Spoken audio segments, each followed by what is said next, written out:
Matter is given form by the soul. When the soul leaves the body, for example, let's start from the pregnancy period. When the soul leaves the body, what happens? Does the baby in the womb grow? Stop. Right? So the form which has been created inside, who's giving the form? Soul. Now, that is I've taken a very strong example. Now we take a lighter example. Who's given form to this sofa? A dead man or living man? Living body or dead body? Living body. Living body is living because of the soul. So soul gives form to matter. So what is great? The soul or the body? Soul. The moment the soul leaves the body, what happens to the body? Starts decomposing. Right? Its form starts changing. Are you understanding this particular point? That's why Krishna is giving so much importance. Initially, he starts with the soul. Then, another example. I'll not go deeply into it. Simple. Krishna calls this actually, he says, Vasamsi jirnaya yatha vihaya navani grahanati naro parani. That means basically as you remove your old clothes when they're not fit for wearing, in the same way you remove your old body. Old body means body which you cannot wear. You leave it and take a new body. So he compares it with the clothes. Why does he compare it with clothes? There's a reason behind it. Because clothes mean your shirt has a form or not? It has a form. Why does it have a form? Because the body has a form. Understood? So in the same way, why this has a form? Because the soul also has a form.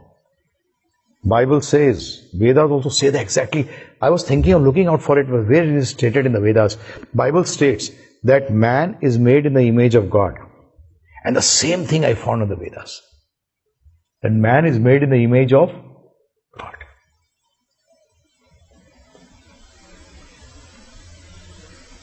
That's why God is the ultimate.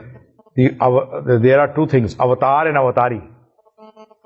Avatari means from whom all the avatars incarnate. That supreme personality is two-handed. Is not four-handed. Is what? Because humans are made in the image of God. That's what the Vedas also say. Sometimes people say, oh, God has come like us. It is something like this, that Ramji's son, someone meets Ramji. Oh, Ramji, you exactly look like your son. Right statement? The son looks like you or you look like a son. That's the mistake we make. Oh, God looks like us. Oh, no. We look like God. But that doesn't make us God.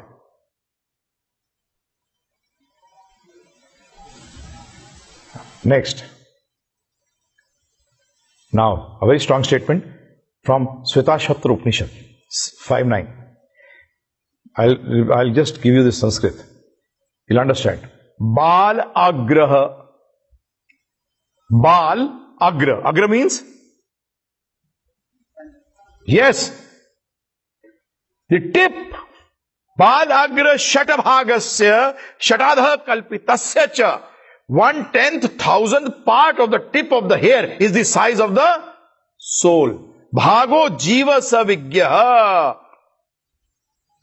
If we divide the tip of a hair into 100 parts and then take one of these parts and divide it again into 100 parts, that very fine division is the size of but one of the numberless living entities. Now what does size prove? Size proves that you have got a form. Consciousness is the symptom of the soul. As I told you, when I am less intelligent, you can understand the symptoms. But you become more intelligent, you can understand the cause. The symptom is the energy and the cause is the energetic. and the energetic is the soul, and the soul has got a form. And this is Kali Yuga's greatest misconception, which has been spread in the name of dharma, is that you are nirakar, you are formless.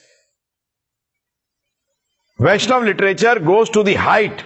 Chaitanya Mahaprabhu, Krishna himself says that such